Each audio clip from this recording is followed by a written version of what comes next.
অনিয়মিত মাসিক খুব কমন একটি সমস্যা। অনেক আপুরা আছেন যারা দীর্ঘদিন ধরে এই রোগটিতে ভুগলেও লজ্জায় কারোর সাথে শেয়ার করতে চান না।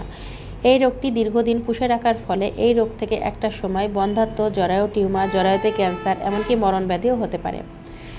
আপনারা অনিয়মিত মাসিকের সমস্যায় ভুগলে অবহেলা না করে দ্রুত চিকিৎসকের শরণাপন্ন হন।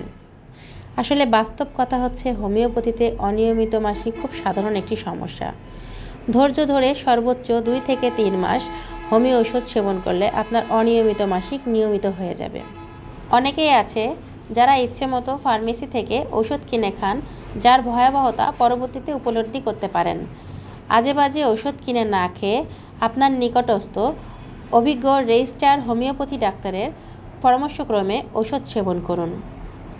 আপনারা চাইলে আমাদের চেম্বারে এসে অথবা আমাদের ডাক্তারদের সাথে ফোন আলাপের মাধ্যমে কুরিয়ারে ওষুধ নিতে পারেন। সর্বোপরি একটা কথাই বলবো, হোমিওপ্যাথি চিকিৎসা নিন, সুস্থ সুন্দর জীবনযাপন করুন।